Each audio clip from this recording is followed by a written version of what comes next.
An attestation to the tremendous human capacity for causing pain and death to one's fellow man, and an icon of the suffering of the innocent in every age, were the words of Pope John Paul II used in his address at Turin Cathedral in 1998 while speaking about the Holy Shroud of Turin. For those who are not aware, the Holy Shroud of Turin is a 4.4 by 1.1 meter cloth in which Jesus' body was placed after his death by crucifixion and prior to his resurrection over 2,000 years ago. There are two interesting facts about the Holy Shroud. First, the image on the shroud appears to be a negative photograph, with the details becoming clearer when viewed in photographic negative. This was a significant discovery in the 19th century when photography was invented and shows that the shroud could not have been made with man's understanding of over 2,000 or even 500 years ago. Secondly, the image on the shroud shows wounds consistent with crucifixion, including marks on the wrists and feet, a side wound, and a crown of thorns. These details align with the gospel accounts of Jesus' crucifixion and indicate that the shroud was made at the exact moment of Jesus' resurrection. It was as if Jesus was leaving us a photograph, in negative, for us to believe in his promise of resurrection for us all.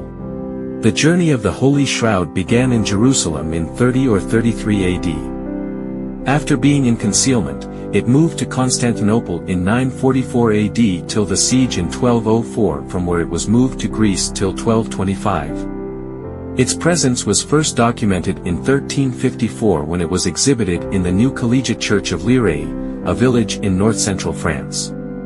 It was acquired by the House of Savoy in 1453 and later deposited in a chapel in Chabris, where it was damaged by fire in 1532. In 1578, the Savoys moved the shroud to their new capital in Turin, where it has remained ever since.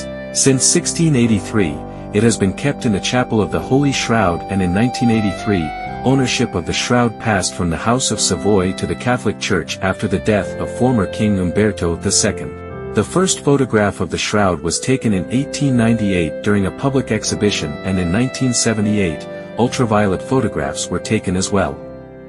In 1998, the shroud was damaged due to arson and restored by the Holy See in 2002.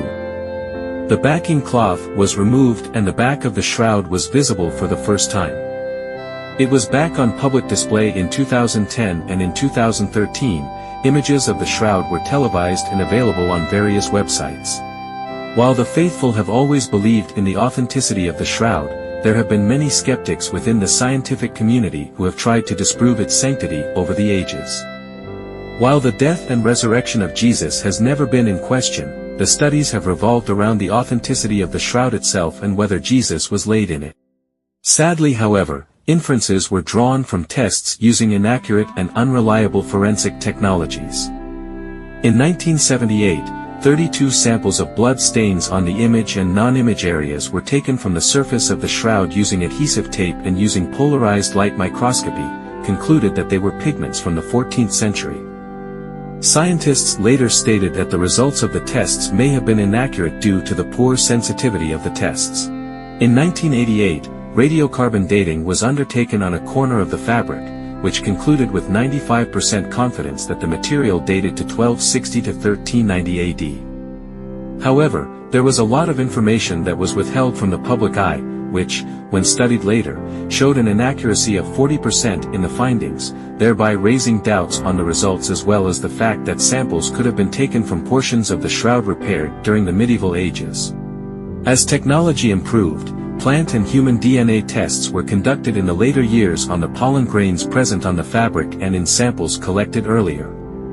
The results showed multiple strains of DNA corresponding to the historical journey of the shroud for over 2,000 years, thus supporting the authenticity of the relic and its compatibility with its history. Efforts to study the shroud didn't end there, and a professor from the University of Padua, Aldo Fanti, took samples to study the same under modern-day microscopes capable of highlighting details down to the size of individual particles.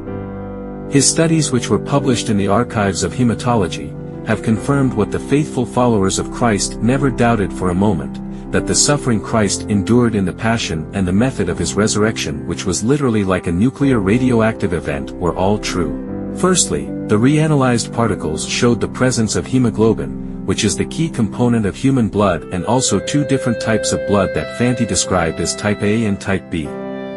He also suggested that the cloth was used on someone with bloody injuries and not forced with paint, ink, dye or other techniques. Traces of creatine were also identified, which is released into the bloodstream when a person undergoes damage or trauma to brain, heart and skeletal muscles, which was what Jesus endured. High levels of creatine are also associated with kidney failure, which could have happened in the last hour due to severe dehydration. This aligns with John chapter 19 verse 28 where Jesus said, "I thirst." The blood from the shroud also showed that the person would have suffered from uremic syndrome brought on by blunt trauma to the organ, which may have occurred when Jesus was whipped. John 12 verse 1 reads, "Then Pilate took Jesus and had him flogged." The blood sample also consisted of microcytes, which showed the respiratory suffering of Jesus on the cross. Fanti also found two blood types where type B was found to be darker in color than type A and had sharper edges. Type B came from before Jesus had died. Both types of blood had traces of earth containing smectite, which is typical of Jerusalem soil, as well as other material coming from the Sahara winds. Type A blood contained beta particles that are electrons of great kinetic energy emitted by some radioactive nuclei such as potassium-40 used in explosives and fireworks. Photon radiation particles were identified in type B samples. There are also known as gamma rays, which are typically formed by a nuclear reaction. Many scientists have accepted the findings, however some are still not satisfied, asking for new studies to be undertaken. Interestingly, it's new science that was used to discredit old science's take on Jesus' life, passion, death and resurrection, something that faithful Christians believe to always be true. It took us 2,000 years to prove this without doubt scientifically. Even today, when we hear of the apparitions of Mother Mary or the miracles of healing at her shrines or various churches, why do we still wait for scientific proof and validation? Why can't we simply believe and have faith? Mother Mary in all her apparitions has never asked for anything more than prayer, love, forgiveness, thanksgiving, faith, belief and devotion to her Son. How difficult can that be? John 20 verse 29 reads, "Have you believed because you have seen me? Blessed are those who have not seen and yet have believed." Amen.